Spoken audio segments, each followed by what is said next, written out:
Good morning and welcome to our Road Safety Week 2015 webinar. Thank you very much for logging in today and attending this webinar. We hope you will find it useful and it will give you some helpful tips on how to get involved with Road Safety Week this year and support Brake. My name is Dave Nichols. I'm a Professional Engagement Officer here at Brake, the road safety charity. We have quite a few people attending today from all walks of life, so we've got different companies and also road safety professionals attending today. So hopefully there'll be something for all of you to see. Hopefully you should be able to see my screen up on now saying Road Safety Week 2015, how to get involved. So the aim of today is we're going to hear from some speakers who have got involved with Road Safety Week in the past, and they're going to talk about what they did and the benefits that they found. And then my colleague Richard is going to talk about this year's topic and hopefully give you some ideas on how to get involved. So here's the brief agenda. So we've got quite a lot to get through, so I will pass on to my colleague Richard in a moment. But as you can see, we've got various companies, councils and fire service to talk through what they've done previously for Road Safety Week. And as I said, Richard will tie it all together and hopefully give you some ideas for this year. So I will now pass over to Richard Koto, who is our Corporate Fundraising Manager. Thank you, Richard. That's great. Thank you very much, Dave. And thank you all very much for joining us this morning as well. As Dave said, I'm the Corporate Fundraising Manager here at Brake, the road safety charity. And before we get going and talk you through the theme for the week and various ways you can get involved, I thought it'd be useful to give you a bit of an idea as to who we are and what we do. So for those of you who don't really know Brake, we are the national road safety charity for the UK. We cover all different types of road users, all different demographics and age groups. And our aim and focus is twofold really. It's firstly to work with people who've been bereaved or seriously injured due to road crashes, supporting them through our helpline services and the literature we provide as well.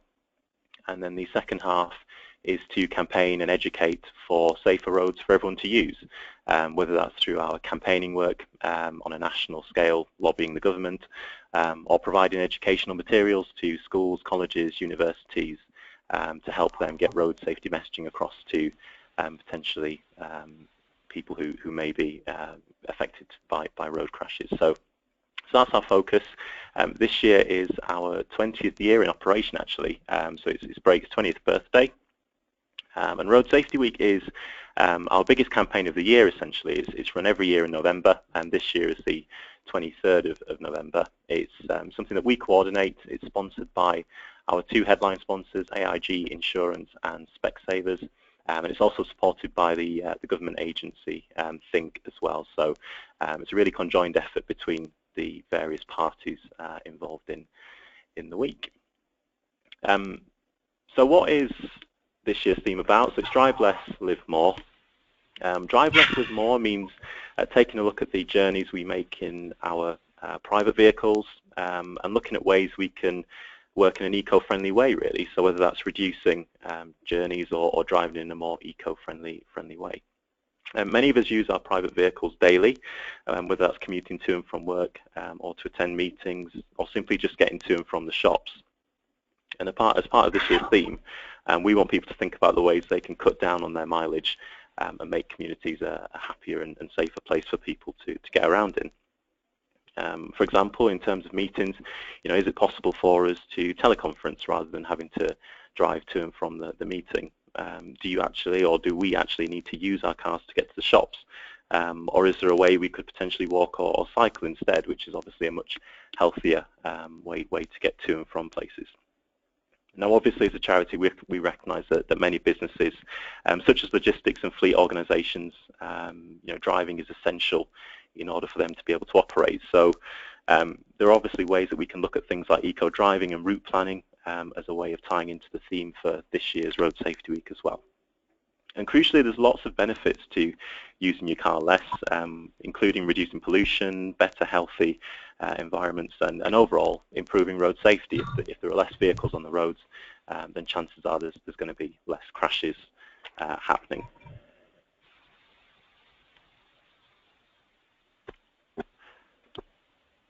So to help you with your road safety week activities, we have a downloadable resource pack which contains posters, guidance sheets on how you can get involved, whether that's coordinating workshops in schools, colleges or universities like Malcolm, or engaging your own staff on the way they can reduce mileage.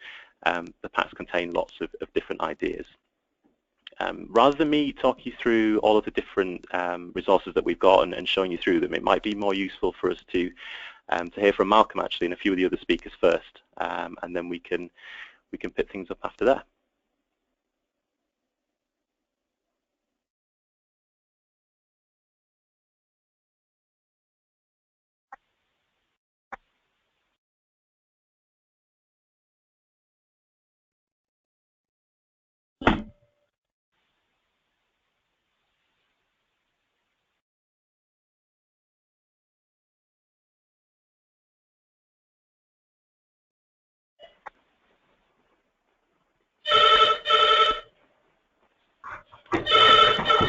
Hi, Malcolm. Hello. Hi. Hi there. Yep. So if you can share your screen, hopefully we can hear from yourself, and you can talk through what you did for Road Safety Week. Thanks very much. Okay. Is the screen up now? Yep, that's fine. Marvellous.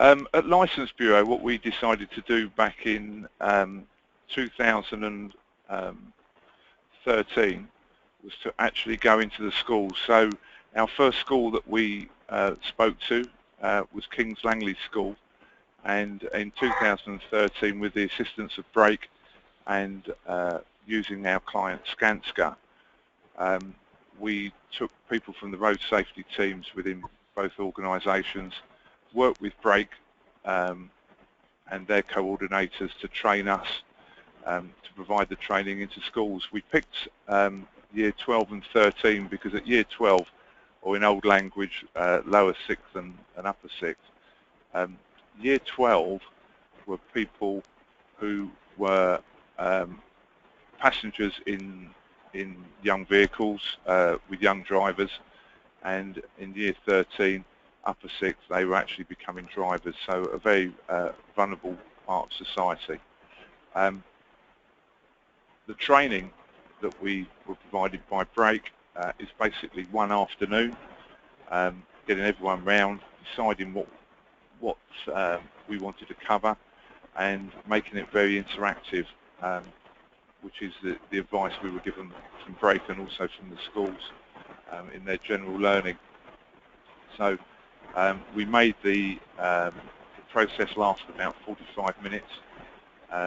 Generally we'd discuss the topic in question, allow students to get involved, and then actually end the session with a video and pledges. So you can see in 2013 we went into one school, managed to get 168 pledges, and then actually reviewed those pledges, picked the best pledge, and then went back into the school assembly and awarded a prize to the best pledge in front of the whole of the school, which actually was good because it was taking the message back in 2 or 3 weeks later, so they hadn't forgotten it. In 2014, we moved into further schools in the Decorum area. Not all schools were willing to assist or get us involved. It's mainly Road Safety Week is obviously a week. We in 2014 spread it over 2 weeks so we could align with the school calendars, which was good for us because it just meant that from the staff point of view you could align certain mornings and afternoons and get more people involved. I think in total we had roughly 15 to 20 classes that we went into in 2014, and from those 15 or 20 classes there was roughly 20 to 25 per class. So what we tried to do was 2 classes per week at each school. This year in 2015, who knows? We're hoping to extend 4 schools to 7. We would hope to get the pledges up again by 50% and involving more companies, because what we found as our business, fire alarm tests at our office. What we've tried to do this year is actually involve more companies. I'll just wait for that to finish. Oh, there we go. Try and involve more companies, more members of staff. We find that everyone gets learning. It's a tough gig at 9 AM on a Monday morning talking to teenagers, and I think if you can do that, it benefits you as well as them. The outputs from each of our years has basically been these mind maps. So what we've had is each of the students break away in groups of normally 3 or 4, and then, as you can see, in 2013 we really looked at distractions, and then we brought together all the mind maps that they provided, and then came back with this that we then sent back to the schools that we put in their sixth form blocks, etc., on large A3 pieces of paper. 2014, we concentrated on bad drivers, and again the mind map is not so typical. It's what the students came up with, and the feedback we got was absolutely exceptional. That's both from the students, the teachers, and also those who were fortunate enough to present. And I do mean fortunate enough to present, because it is a very, very enjoyable and worthwhile thing to do. And as you can see, this is our pledge winner, and it just sums it up really. We find when we go into the schools, and we certainly did this year in one of the schools, because they had a student who had been killed probably, I think it's about a week before we went into one of the schools, and he had actually been a pedestrian and he'd been hit by a young driver as well, killed. So it did resonate very much last year. And that's really it from me on this. I think everyone should get involved in Road Safety Week. I think you'll find, personally, it is extremely satisfying, and if you can just get the message out there, it works.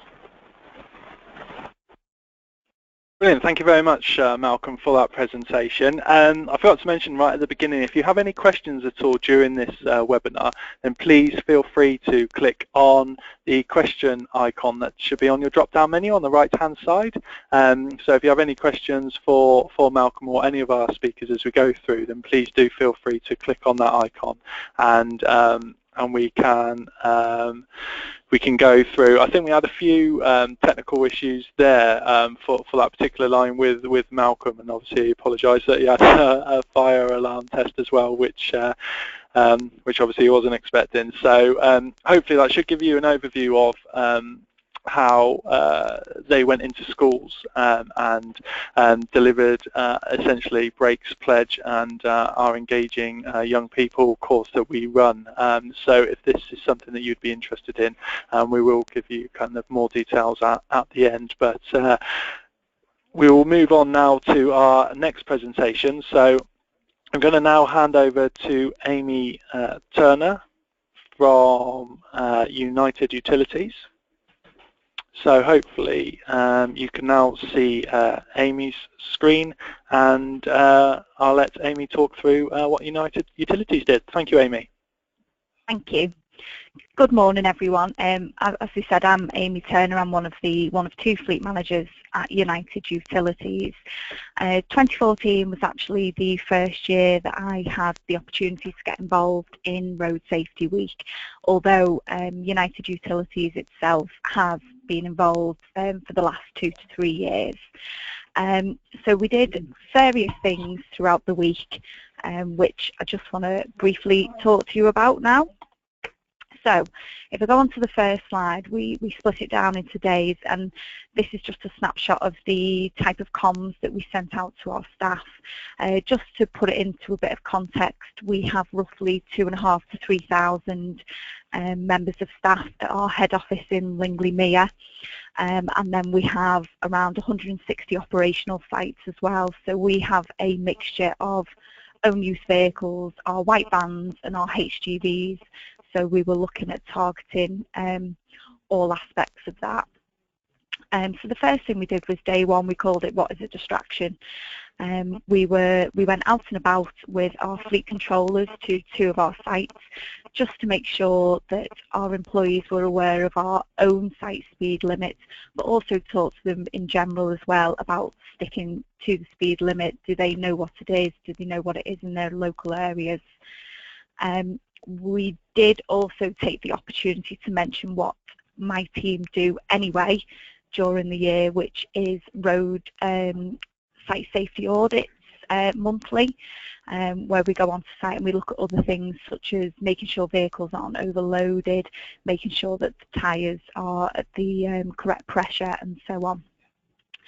It's also worth noting as well, I should have said this at the beginning, the first thing we did was we got in touch with Brake, and it was particularly Mike Bristow, who I have been working with. He's been really helpful, and we actually ordered one of the large Road Safety Week banners that we could put at the entrance to our head office. So that was a great opportunity to get people geared up for the week before we started to send the comms out. Okay, so we'll just move on to our second day, which is where we focused on reverse parking. Again, this was predominantly focused on our head office site because of the sheer number of people that are on that site, but this comms did go out to everyone. So we were just really encouraging people to reverse park, giving them statistics on the likelihood of, or there's a lesser chance of any accidents if they do reverse park. And it was a really great day, and myself and quite a few members of my team were out and about running around site, giving out air fresheners to people who had reverse parked as well. So it's nice to just give people that little prize, just to say, you know, this is great, but you know, if you continue it, even better. On the third day, we actually had some of our mechanics, again, at head office, carrying out multi-point vehicle checks, which is something that we do anyway. We try and do that 2 to 3 times a year, and we have done it in the past as well. And this is always really, really popular, so we actually had to put out that people had to book appointments. And then we also mentioned that we'd be going further up north, as United Utilities cover Carlisle down to Crewe. We've got a contact centre up in Whitehaven, so it was just to give people the opportunity to go there as well to have these multi-point vehicle checks. On the fourth day, we actually had a stall where we were able to give people advice, and this is where we really use the leaflets and the posters that Brake are able to offer us, and it was a great opportunity to target people during lunchtime, busiest time, between 10 and 2. We also gave out tyre depth gauges and things like that, and we had some tyres that we shown that were on the borderline of illegal or legal, and it was just to talk through, you know, when is that point when they do become illegal, so people are just a bit more aware. We also brought one of our tankers on site as well, so people could actually get in the driver's seat and they could really see, well, or not see, should I say, the blind spots around the vehicle, just to give them that impression of, if you are a HGV driver, this is what you can see. Again, we wanted to do that up in Whitehaven as well, so although we couldn't do it during Road Safety Week, we were able to go up in the new year. And then finally, on the last day, we did just do a summary of the week.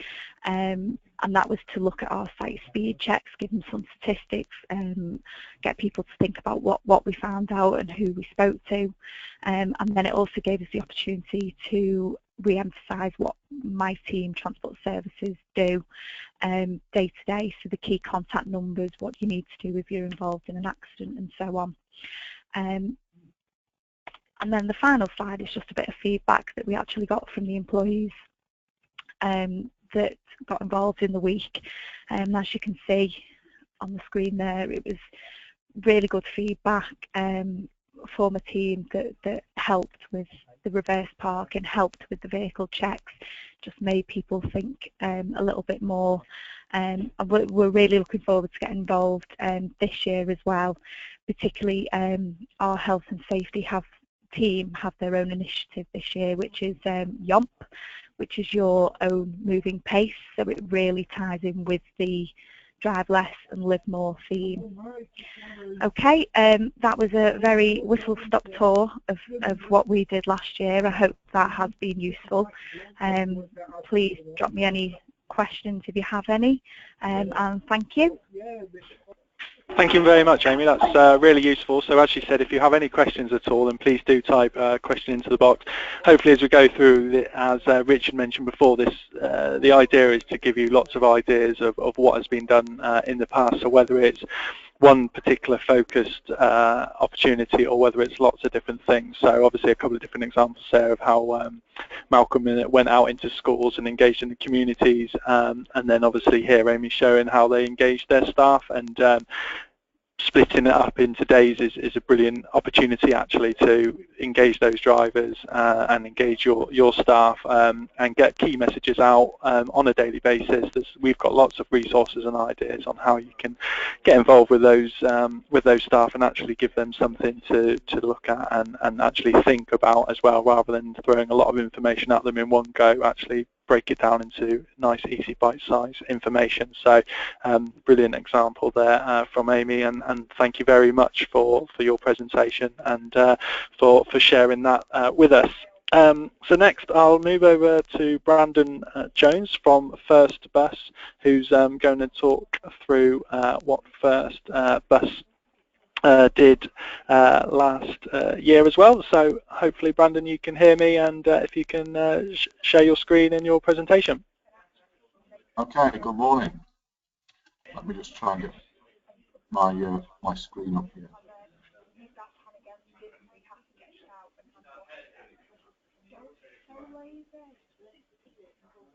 Okay, does that come across okay? Yep, that's fantastic. Great. Thanks very much. Okay, great. So thanks for the opportunity for me to share what we undertook last year. Road Safety Week was a phenomenon that we were familiar with, but we hadn't necessarily been involved with before, despite the fact that safety for us at First is such a high priority. A little bit about us really first. You're probably familiar with First. From the bus perspective in the north of England, we're a large enterprise. We're part of First Group, which also has rail interests as well as bus interest in North America particularly. But in the north of England, we have a large impact on a variety of elements of people's lives. I think particularly in terms of the number of people that we impact, we carry approximately 200 million customer journeys every year.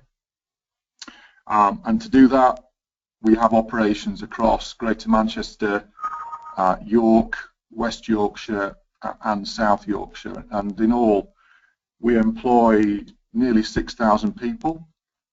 And across that operation, we provide nearly 2,000 buses altogether. So a large business with a large impact, and as part of that, we clearly have a very strong focus on safety. The values that we incorporate in our business include what you might normally expect about customer commitment, but there's also a very strong feature about what we want to do with safety and what that means to us as employees. and the impact on our customers. And there's certainly a very strong value in terms of the way we dedicate ourselves to improving safety. Some people may not necessarily agree, but we as a business, we target 0 injuries, and for some periods of the year we know we can deliver that, so we aim to achieve that across all of our businesses.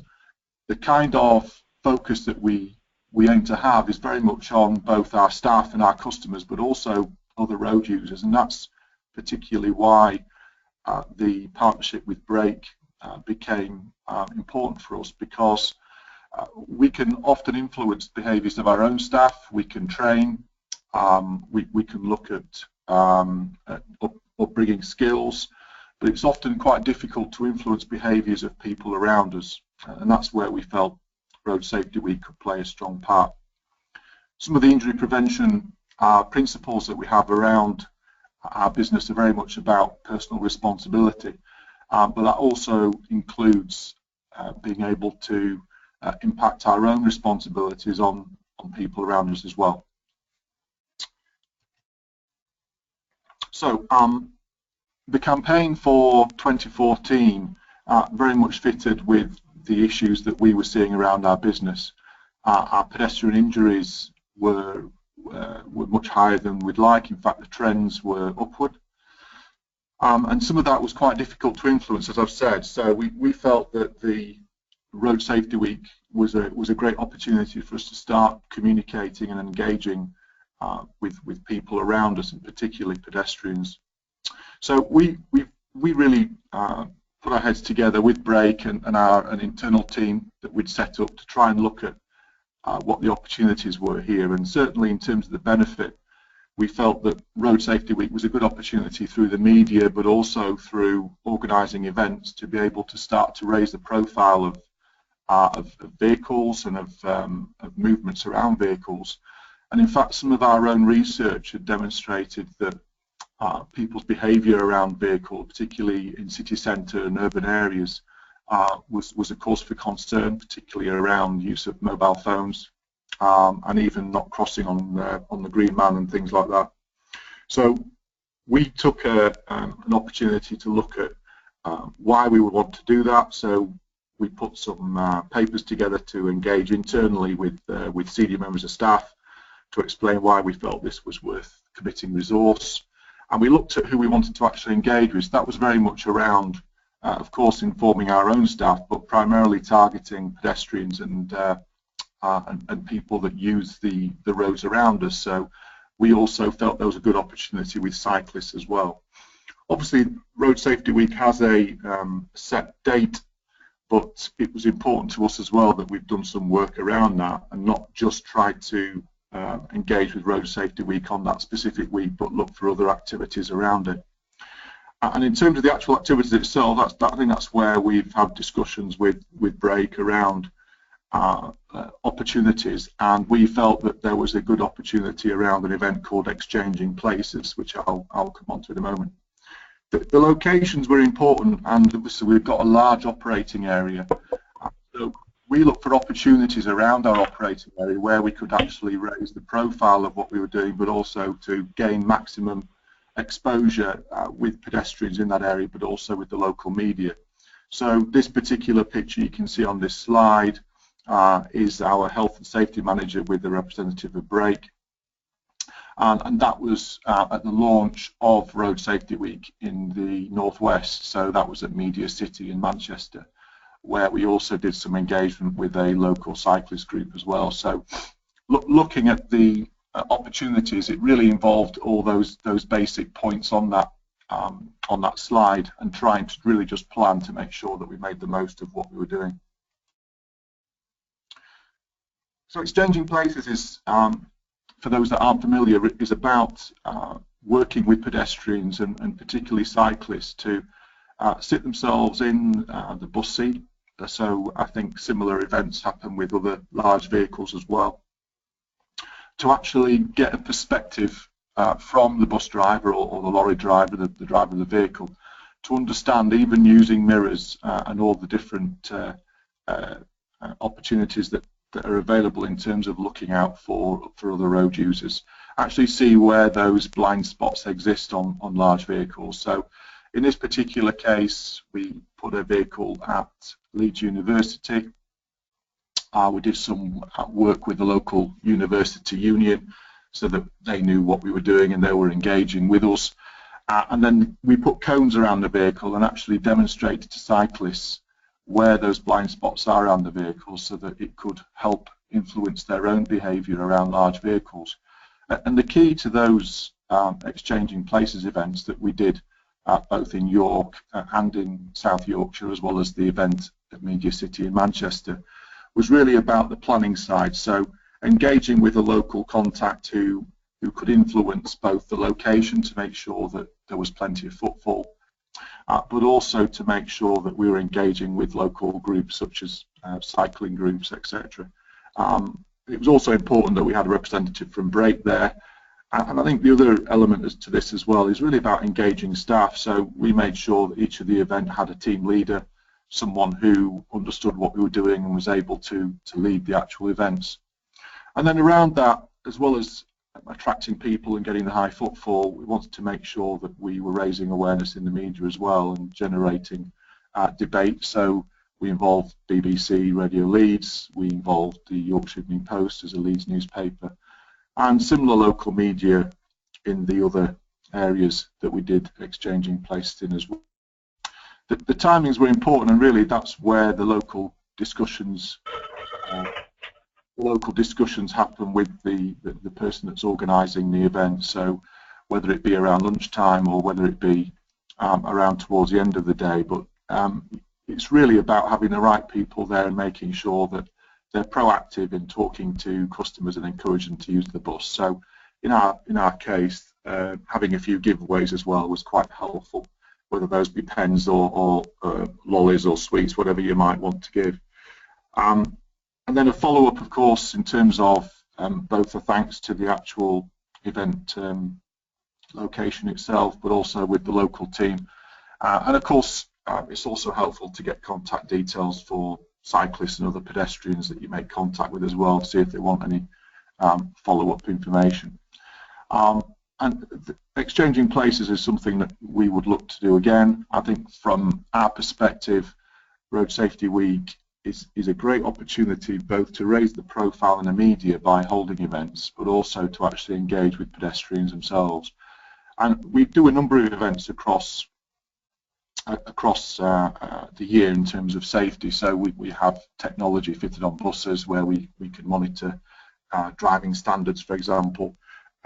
We do advanced driver training courses for our staff, and we very much focus on personal responsibility. So overall, together with the activities we did on Road Safety Week, we were quite pleased in 2014 to actually see pedestrian injuries reduce, and we put that down to part of the focus on Road Safety Week, but altogether the emphasis on safety overall. So it's part of a package of improvements that we can introduce to try and improve safety and recognise that it isn't just about our own staff, but very much about people that use the road around us as well.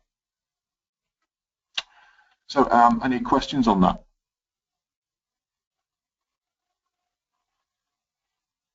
Brilliant, thank you very much, Brandon.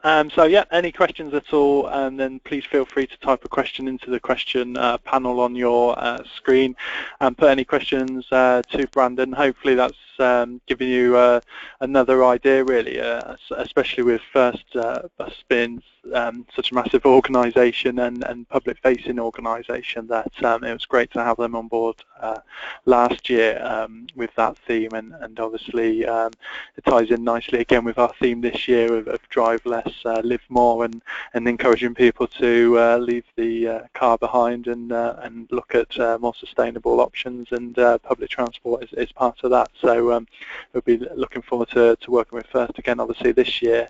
So no questions have come in at the moment, but like I say, if you do have any questions at all during the course of today, then do please feel free to type in a question.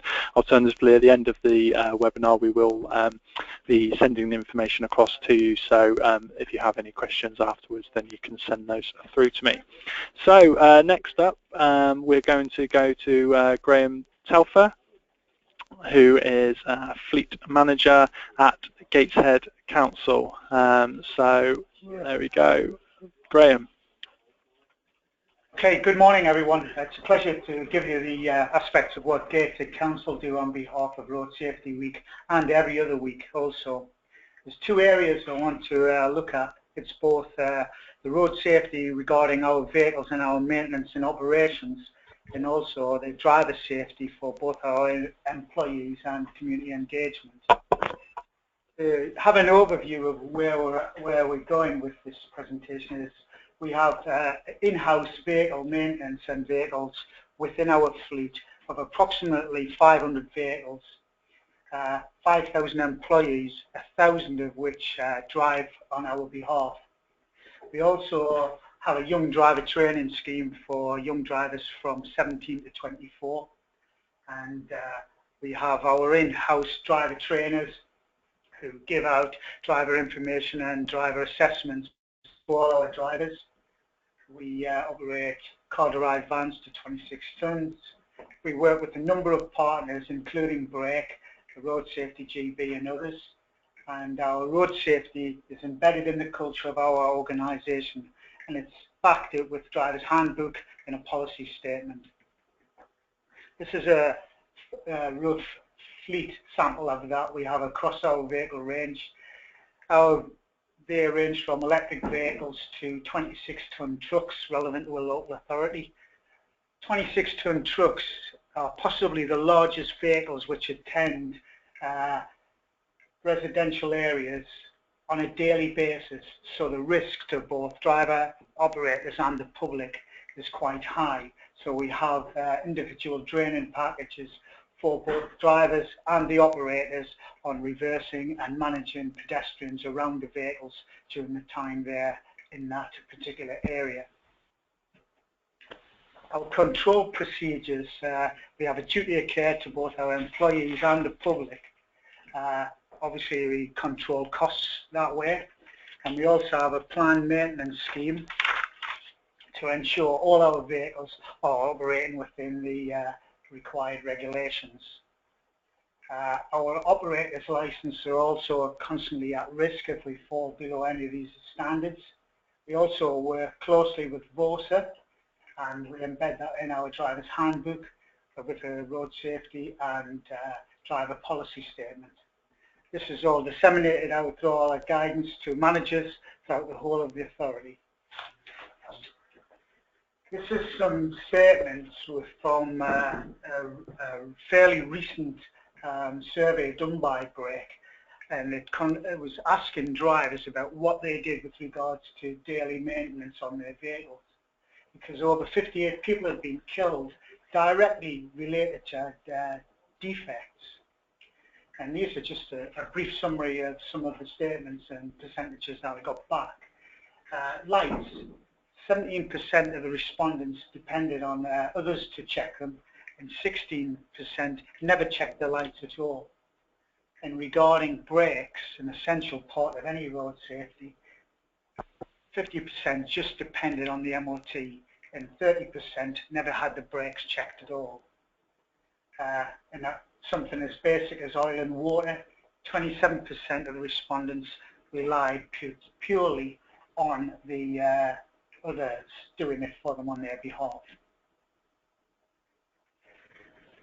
All of our maintenance procedures are utilised using the VOSA Guide to Road Safety and Roadworthiness. This document is freely available from DVSA. It includes risk score measures so you can control the level of maintenance that you actually carry out on all your vehicles.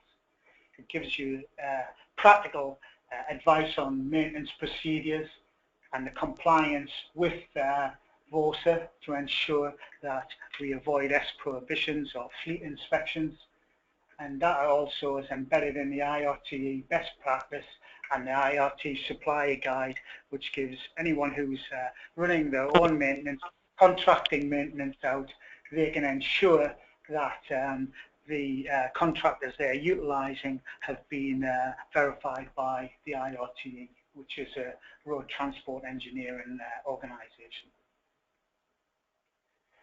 To ensure that all our drivers carry out regular daily maintenance checks, we ensure that we utilise driver DVD, and that controls vehicles from small vans up to 7.5-ton trucks.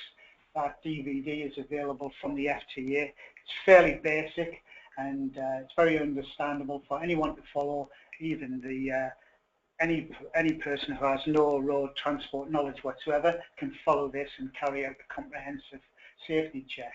And that avoids, obviously, the other illustration you can see where tyres are worn to the canvas, which are totally illegal. The reason why the Department of Transport have forged ahead with this program of concentrating on light commercial vehicles is because 63% of all vans on the road are being found to have a serious mechanical defect. Over 50% would incur a prohibition on inspection, and 50% also fail their MOT on initial inspection also. So that's a major area of concern, and because we operate over 250 of these light vans, we have made an absolute drive to improve the maintenance standards for both for driver and for the vehicles as well. Again, these other vehicle description guides are freely available. It's a van best practice guide in conjunction with the Freight Transport Association, and I'd recommend anybody who hasn't seen this to get a hold of a copy. It's freely available, and also in addition to that, the FTA supply van drivers walk around that guide also, which is fairly simple, and any driver can follow that on their daily inspection. It also allows you confirmation that the drivers are carrying out these checks on a daily basis. All our vehicles have these signs around all of the fuel pump stations and exit gates around all our depots in the area. Obviously, they highlight that have you carried out your daily checks, your seat belts on, the phone off, and that you don't speed. The control procedures and our initiatives that we utilise are a cycle to work scheme. We sponsor our employees to purchase bikes, and we contribute towards that. We also have a walking policy where officers are encouraged to walk between local offices rather than use their transport. We also issue bus and metro passes, which are available to staff rather than use their own fleet, private vehicles or fleet vehicles. We encourage telephone conferences rather than attending meetings, and we also have road safety engagement with local schools to promote road safety during Safety Week, as the other presenters have referred to. With our in-house vehicle checks, we carry out regular audits of all of our operators to ensure that they carry a daily check. All our appointed drivers carry out weekly control checks on all of the vehicles across the range. These are delivered by Toolbox Talks. We utilise brakes poster campaigns throughout all of our buildings throughout the borough, and the Toolbox Talks are given using laptops and DVDs, actually on-the-job training. And when vehicles leave the depot, we also operate gate checks. So we'll have a person manned at the gate who will pull the vehicle to one side and give it an ad hoc inspection to ensure compliance. We carry out comprehensive licensing check using the new DVSA website, and we carry out constant retraining of all our operators.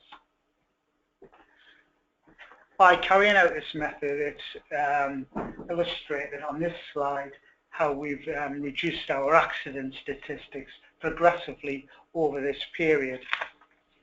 In addition to this, by carrying out this procedure, we've also been able to reduce our environmental impact.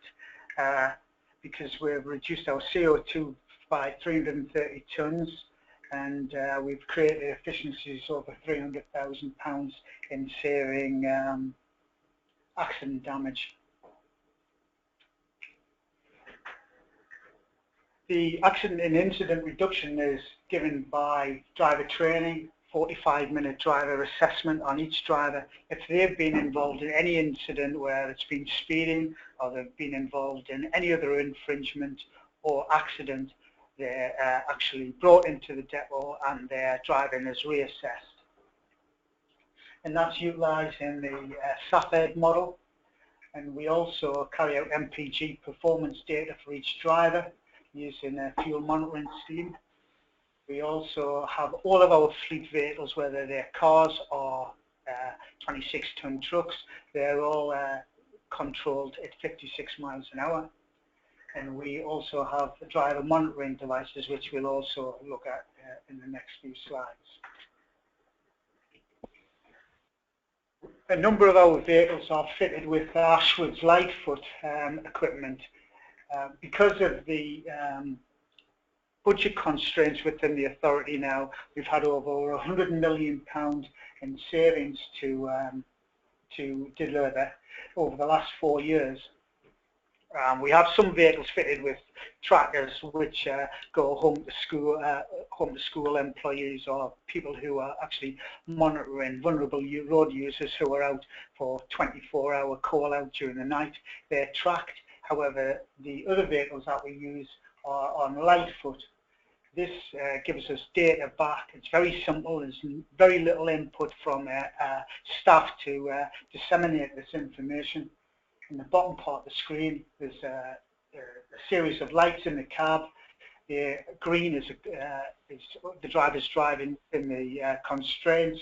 If they're amber and red, they flag up data, and we get a summary back on a weekly basis.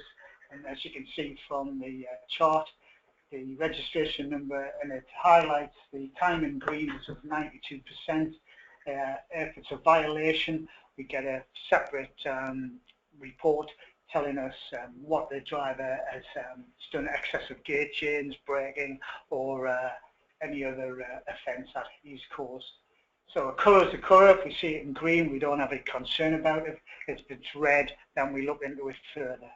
And it's a very valid tool that we've adopted across a number of our vehicles within the fleet. Also, we utilise the Energy Savings Trust driving simulator to carry out further driver training for both the general public when we have open days or drivers in-house. We also operate the in-house vehicle dedicated by the Road Respect team, which targets predominantly young drivers from the 17 to 24 group. The whole campaign is delivered in a language which that young group of people understand, and it's very effective, and it's just the new vehicle has just gone into service in this summer. We also utilise a number of aids, DVDs and trainings where we use these on all our driver presentations, and this is a brief highlight of what we actually use. We encourage in the past the Driver Standard Agency to support us with this, and we also have our Road Safety GB team who actually target our younger driver group, because we find that such a vulnerable group that we also should pay attention to. We also attend the local schools, taking our large 18 to 24 ton gritters to schools, as your other previous presenters referred to get the pupils to understand what the vehicle is actually about and what the driver can actually see when they're sharing the road. And then finally, the partners that we've used on this scheme have been Brake, DVSA, the Energy Savings Trust, Road Safety GB, and the website gov.uk, which I would encourage anyone to have a look at, because all of this information is generally freely available.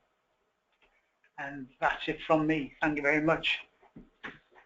Brilliant, thank you very much, Graham. Really in-depth presentation there, just showing you a wide range of what can be achieved, and I think, as Graham alluded to right at the beginning, and as many of our listeners today will know who are at local authorities, budgets are really tight at the moment, and people do have to watch their spending, but it shows actually that road safety can still be really prominent, even though you're working on a budget and have restricted access to funds. So whether it's, as Graham was talking about there, whether it's reducing your driving by having conferencing, or as he said there about staff walking between places, or actually looking at how your drivers are driving and getting them to drive more economically, to also all those kind of safety checks that you can do on a day-to-day basis. So there's obviously Gateshead there leading the way is a great example of what can be achieved, and I know Graham's done a lot of different things during the Road Safety Week. So as Richard will probably allude to later, it's not a case of necessarily reinventing or bringing in something new. It can be something that you're already doing within your company, and why not sing about that during Road Safety Week and promote those key messages and make sure your staff are engaged and are aware of what you're doing, and use Brake and our resources, as Graham has, to best effect to engage them, and also your wider community. Let the community know what you're actually doing, and celebrate that. So thanks very much, Graham, for that presentation. And so next up, our final presentation before we hand back to Richard, I'm handing over to Alan Faulkner, who is crew manager at Kent Fire and Rescue Service. Thanks very much, Alan. Thank you very much indeed. I'll just put that screen up for you, and then we'll be away. Can everybody see that okay? Yeah, that's okay, fine. Thank you. Okay, thank you very much. Good morning, everybody. Just like to start with, probably right back at the start, actually, which was first mentioned about Brake going for 20 years.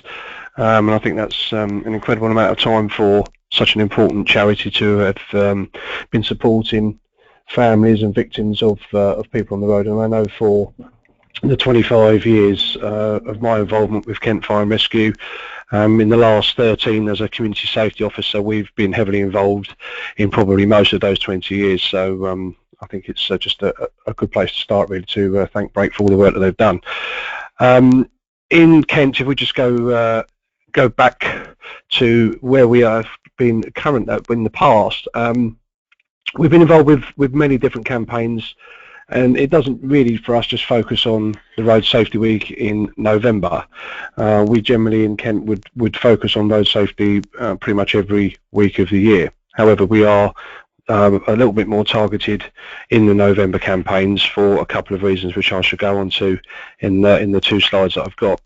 In the past, we have been involved with various campaigns with regards to probably most of the key areas of road safety, predominantly in younger drivers, starting with some of the headlines that I've put there on the first slide. We regularly go into schools as an education team. We've got officers going to schools throughout the 9 months of the school year talking about fire safety and road safety, and we would focus more on the older age group with one of our campaigns called Rush, which is an early introduction into 16, 17-year-old driving habits, but mainly as passengers as well. We'll give passengers some focus on how to look after themselves in vehicles, signs to look for in drivers or younger drivers that they feel uncomfortable with, or even their friends driving erratically or irresponsibly. Give them some tools and methods on how to deal with that and to look after themselves. We generally focus on our drink driving campaigns around Christmas time, but with regards to the message itself, it's current through most of our road safety work, and I would probably vouch for most fire and rescue services up and down the country that the campaigns that we run, and with Brake and some of the resource packs that were mentioned already, the morning after calculator that's available from Brake is a really good way of highlighting in particular to young people, but to everybody, the dangers of morning after. We get involved in Kent with restorative justice work with the police on morning after roadside stops. And although from a fire and rescue perspective we don't get involved with enforcement, we're there purely as an advisory body to the police on those campaigns. It's actually quite shocking to see how many people aren't aware of their responsibilities as drivers the morning after, and we've had some significant results in stopping people who have just been ordinarily stopped for no other reason than just advice, to find that they are driving whilst over the alcohol limit. So that's always a good campaign to be involved with. Licence to Kill, that's something that a lot of fire and rescue services and road safety partners up and down the country would be involved with now recently. We've called it Licence to Kill. I think Surrey Fire and Rescue was some of the early leaders on this. And this is a theatre presentation which we run in conjunction with Road Safety Week in November.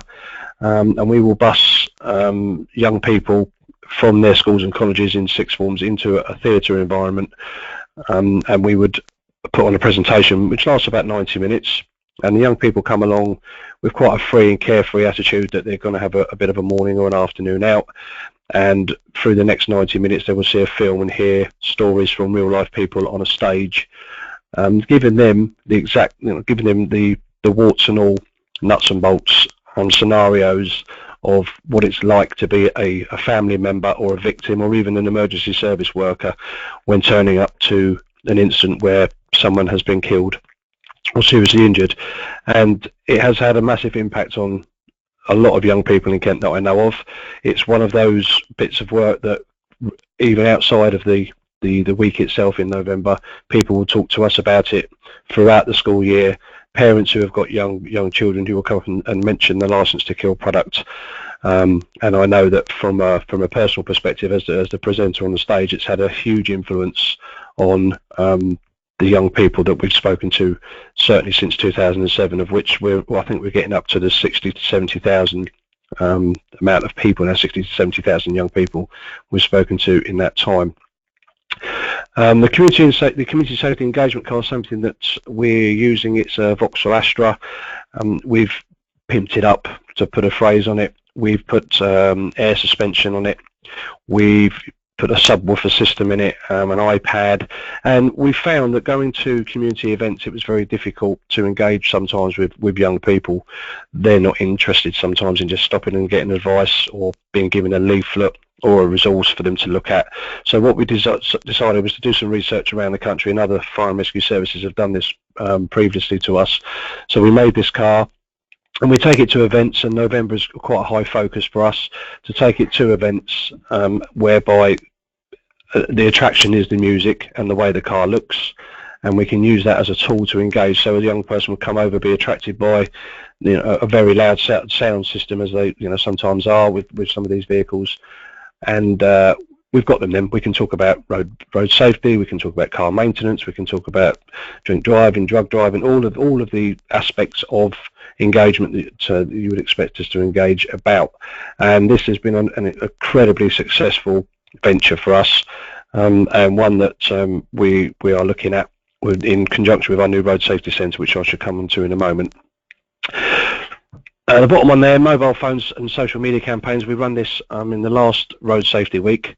This was something that we also repeated in June, because in Kent Fire and Rescue we actually have 2 road safety months, one in June and one in November. And our focus on the June campaign, which is just gone and will be repeated in November, is the use of mobile phones at the wheel. And it was an extremely successful campaign, run on social media mainly, and visits to events. We had videos made. We had even had a felt suit made of a mobile phone, people going around to events, and encouraging young people to take selfies and have a bit of fun with it, but also giving them the message at the same time around the use of phones whilst driving, etc. So that's some of the work that we've done in the past, as well as many other initiatives.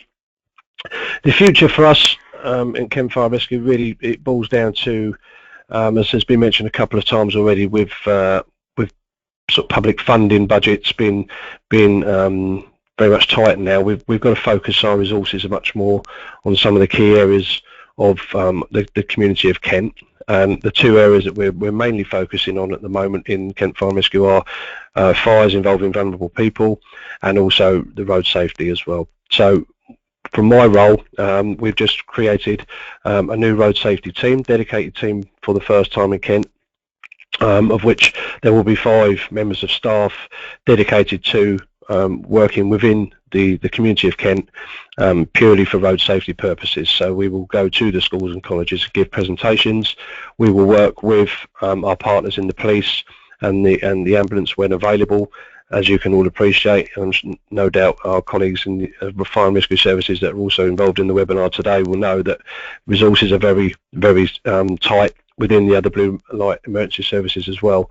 So we very much want to work with our partners and get the initiatives working together, but sometimes we do have to stand alone and work on our targeted risks and get support where we can. So we may do an extrication this November. What I mean by that is we may do a mock car crash and take a person out. If we have support from the police and the ambulance, we'll do that together, and if not, Kent Fire and Rescue Service would be able to do that as a standalone service.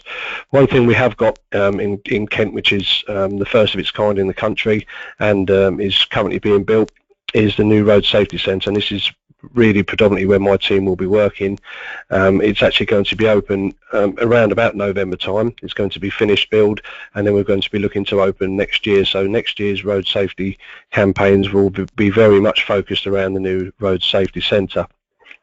It's a centre which is being built in the north part of Kent, quite good access to most of the motorway systems in the area, and we are going to invite schools, colleges, predominantly to come up to the centre to have a whole day. And it's called the Road Safety Experience. It's not going to be a lecturing information type format. It'll be very much come along, see a film, watch an extrication take place in front of their eyes, and then go into different zones and into different areas around distraction, speed and awareness. There will be a crash investigation zone so they can work out for themselves how a collision has happened and use their friends to be able to work out clues and answer questions. So this is something that will be open from about next Easter. This Road Safety Week for us will be very much around the messages that have already been mentioned today, but also about promotion of that centre itself. We're going to open it up to as many different agents and partners as we can. We're looking to take on maybe some of the more awareness, some of the speed awareness courses, drink drive awareness courses to be run out of the centre as well. So very much open to all of our partners and agents who we currently work with to come and use that centre. So we're hoping that in future Road Safety Weeks and Road Safety Months in Kent that we can use that as a focal point for most of our work. And for those of you that can see the screen there is if you go onto the Kent Fire and Rescue website, there will be a link from the Road Safety tab. You'll be able to find a fly-through minute-and-a-half sort of snapshot of what the centre is going to look like.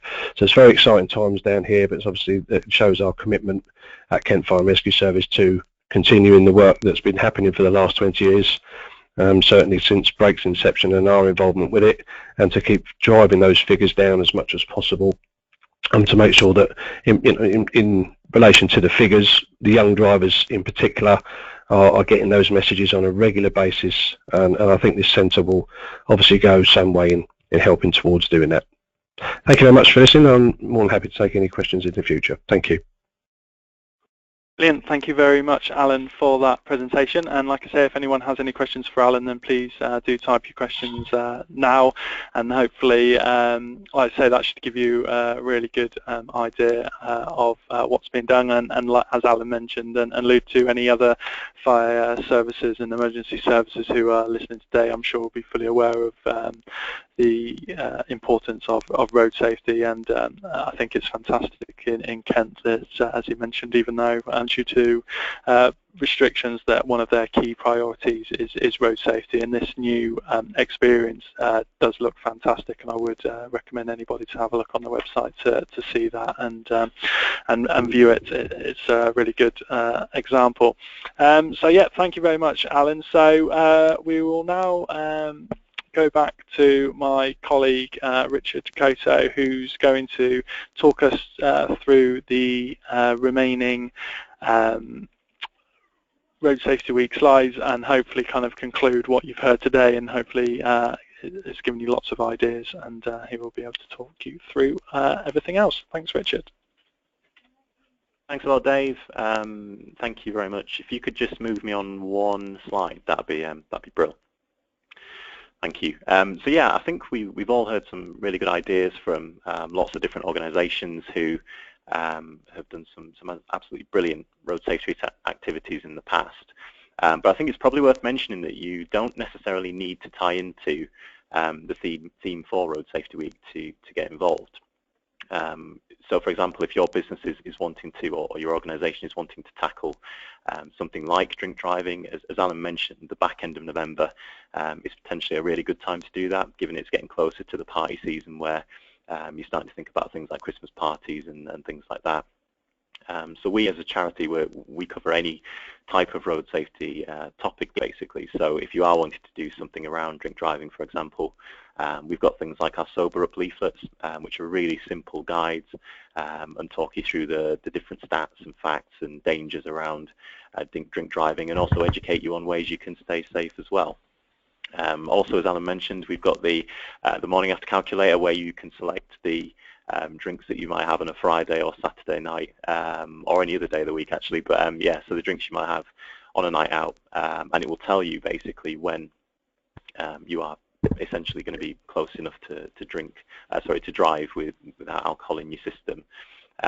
What we know about drink driving in particular is that a number of drivers nowadays are caught through drink driving due to the morning after. So even if you're making that conscious decision before you go on a night out to take a taxi home, there may well still be alcohol in your system the next day, and therefore you might not be in a position to drive first thing in the morning or during the morning at all, depending on how much you've had to drink. So it's a really good way of educating people on the dangers around that. And it's, as I say, it's worth mentioning that we cover all different road safety topics. So winter driving, drink driving, using mobile phone use at the wheel, any topic you guys want to cover, please do let us know, because I'm sure there are lots of resources we can provide you with that will help you to coordinate your events. That being said, however, if you are keen to tie into this year's Road Safety Week theme of Drive Less, Live More, we do have lots of different resources included within our Road Safety Week pack. So up on your screen you should be able to see posters and guidance sheets on things like running car-free days. So car-free days are basically all about encouraging employees to, for one day of the week or a couple of days of the week, to not use their vehicles to get to and from work, or it could be not using them for kind of travelling to meetings where possible. And again, it's all about encouraging them to use public transport, reducing the number of cars on the roads. It's obviously much better for the environment and essentially safer as well. On top of that, you could choose to run a competition with your staff, or maybe in teams, on who can clock up the most miles on foot and bike. So maybe splitting your staff into different teams and asking them to make a donation to Break to take part in that. Creating a sort of competition element will hopefully get more and more people from your organisation engaged and involved. And as I mentioned, within the Road Safety Week pack, which you should have received by now, or if not, then do register. It does have lots more guidance on how you can do that internally. Crucially, I think a lot of the organisations that a lot of you guys wanting to take part in Road Safety Week may already be doing lots around sustainability. And Road Safety Week can be a fantastic opportunity for you to shout about your achievements, talk about potentially cycle to work schemes or anything you've already got in place which allows your employees to make greener choices and travel in a more sustainable way. And certainly we can provide you with lots of support and advice on how you can shout about that. We can provide you with press releases for local or regional media. After the Road Safety Week, we can write up a case study of your activities and talk about what you've been doing on our Road Safety Week website. So if you are already doing things around this particular topic, please do let us know, and we'll do our best to promote you guys to the media to highlight the great work that you're doing. If you're a fleet organisation, then you could look to dial into our free eco webinar. It's taking place on the 17th of November, so the week before, and we're going to be highlighting ways you can introduce sustainable travel within your organisation. We recognise that introducing things like cycle to work schemes is quite a big job, so hopefully in that webinar we'll be able to talk you through exactly how you can do that and the benefits it'll have to your organisation. Another option, I think Amy from United Utilities covered it slightly earlier, is our giant Road Safety Week banners. They are a great way of highlighting what you're doing and your support for the week, either on site, so ensuring that all staff know that you're bought into the messaging and what you're trying to do, but also for your local communities as well. I'm sure many of you drive through sort of rural areas or through local communities, and the banners are a great way of showing those communities that you do care about their safety, you do care about road safety. The banners themselves, they not only include the messaging from ourselves and the logo, but you also have your own logo on there as well. If you are interested in one of our giant banners, it's actually my colleague Mike Bristow. His email address and contact number should be up on your screen now, so yeah, please do get in touch.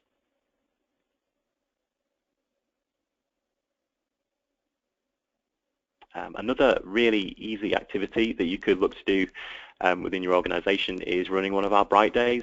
Bright Days are dress down days with a difference. They're all about raising awareness of the need for us to look out for pedestrians and cyclists, particularly as the clocks go back and you're starting to look at those darker mornings and evenings. It's really important that we're vigilant for more vulnerable road users, and Bright Day is a great way to do it. Essentially, you just get your staff to come into really brightly coloured clothes, donate £1 to Break as part to help support the charity, but also we can provide you with lots of resources to help raise awareness of the fact you're running one of our Bright Days, but also lots of information on how they should be looking out for vulnerable road users and why it's so important. So just to round things off then, what to do next? If you've not done so already, I'd strongly advise you register for one of our Road Safety Week action packs. You can do that on our website, roadsafetyweek.org.uk. And again, in there it's got lots of suggestions on activities and resources that you can use to brand your Road Safety Week event. So please do register for one of those packs. And once you've decided on your activities, let Break know about it. We have a dedicated team here who will help to support you, whether that's through providing you with resources, or if you are looking to work with local schools like Malcolm from Licence Bureau, we actually have databases of schools, colleges, universities that we work with on a yearly basis, and we can help to connect the dots, if you like, and help you to engage with those particular target age groups within your local community. We also work really closely with local authorities and emergency services throughout the country as well. So it may well be that the emergency services or councils are running their own activities, and it may be that you could jump on the back of that or even get involved in their activities to try and provide that sort of cross-team working within local communities. Once you've decided on what you're going to do, again, get in touch with us. We can provide you with a template press release to promote your activities. It's really simple. You just need to fill in a section on what you're planning on doing, and also provide us with a quote as well. And once we've got that, we will send it out to local and regional media on your behalf ahead of the week. Obviously, if there's things that the media can attend and take photos of, or maybe even if you're lucky enough to get some TV attend, let us know, and we can send it out to the relevant people there, and hopefully gain you some really valuable coverage for the fantastic work that you're going to be doing during the week. And then finally, please tell us how it went. Let us know how it went. We will be doing write-ups for all organisations that take part in Road Safety Week and uploading them to our Road Safety Week website. We're really keen to have as many case studies as possible, so please do get in touch and let us know, and we will promote it via our website. And that's pretty much it from me. So thank you all very much for listening. As I said, really important. I think you should register for the Road Safety Week pack. Like I say, lots of good ideas in there and resources on how you can brand your Road Safety Week. And yeah, so yeah, if you have any questions, please feel free to get in touch with us, and I'm sure we'll be able to support you through resources and advice on how you can take part in this year's this year's Road Safety Week. I'll hand it back to Dave now. Thank you very much, Richard. Hopefully you found that useful. If you have any questions at all for Richard or any of the Brake team, feel free to type a question now or put them to us at the end. So I'd like to thank everybody who's given up their time today to present and give you a flavour, I think, of what can be done. Obviously, this is just a handful of organisations out of the hundreds that got involved with Road Safety Week previously and are also looking to get involved this year.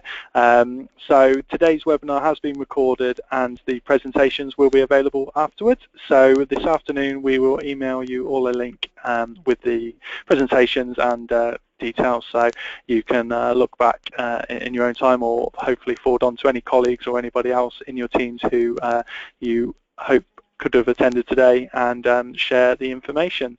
So as Richard said, please visit our roadsafetyweek.org.uk website to register for your action pack and keep in touch, really. I think the main theme throughout has been making the most of the resources that we have, and I guess a big thank you really in advance from us for supporting Road Safety Week and getting involved with it and supporting Brake, and hopefully together trying to reduce the number of crashes on our roads. So thank you very much in advance for your help, and we look forward to hearing about all the great work that you will be doing in 2015. Thank you.